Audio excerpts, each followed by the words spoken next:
Four churches in the community saw needs that were going unmet and decided to build a ministry to meet those needs. They've done many things over the years, but the one thing we've always done is food ministry. We do that really well.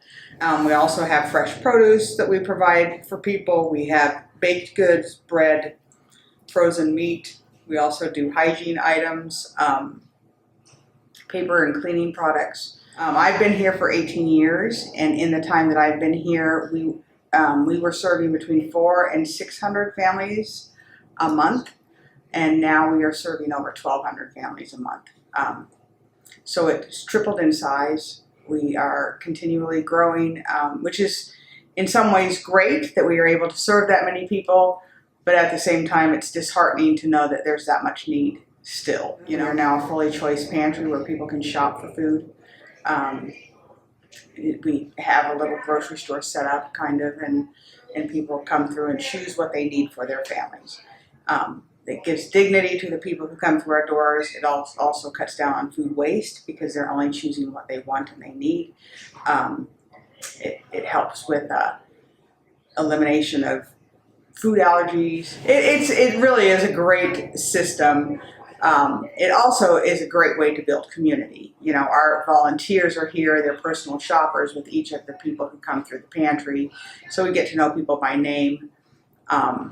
And it's more than just feeding people. We are feeding one another in spirit and joy.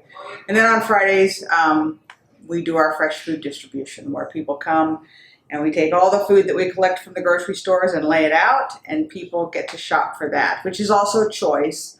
It's a little different layout, and it's open to the whole St. Louis community. Anybody, anywhere can come and participate because we get so much food in, and we want to make sure that that food gets into the hands of the people who need it, as opposed to into the dumpster.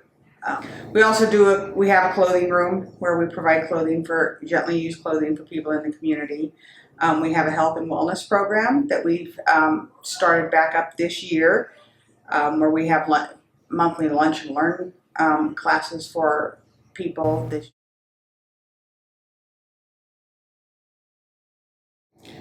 It was interesting. I just had a conversation with a pastor yesterday, and we were talking about how churches sometimes become very insular and inner focused as opposed to looking out into the community. And she's like, I don't know how to get people out into the community. And I said, you know, invite them to start volunteering at Isaiah 58 Ministries, because the people you serve at your church are some of the same people who walk through our doors, and they would be able to see the extension of that community beyond their doors within the community and how to be a part of that.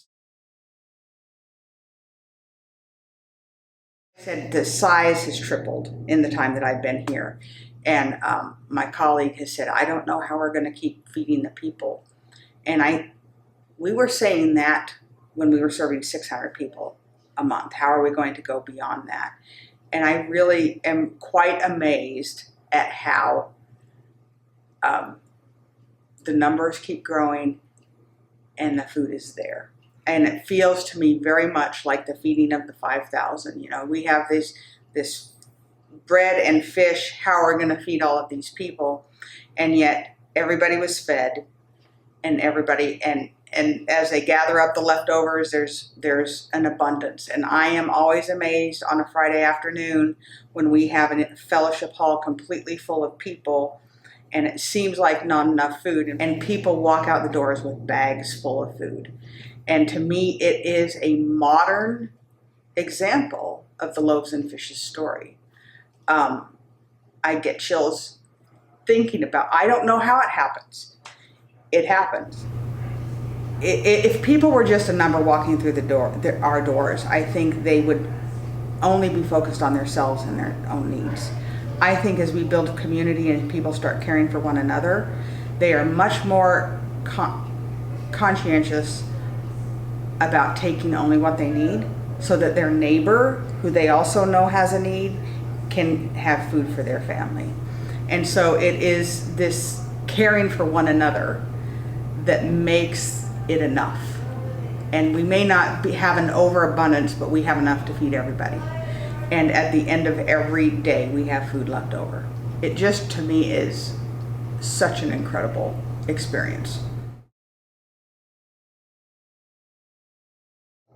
I think my desire to feel connected and know that we are doing this work together and we're doing the important work of the church was important to me. And so that's how I reached out to become an official NBA partner. So yeah, the power of NBA is making those connections and letting the health or the social service organizations within the country know that we're not alone, that we're not isolated, that we are connected, we are really truly doing God's work. I am very excited about the future of Isaiah 58 Ministries. We hope to have a bigger space, that more people can shop at a time, we can have more choices. God is in the midst of this, and it will happen. It is, again, still the loaves and fishes. I think God is in the midst of it.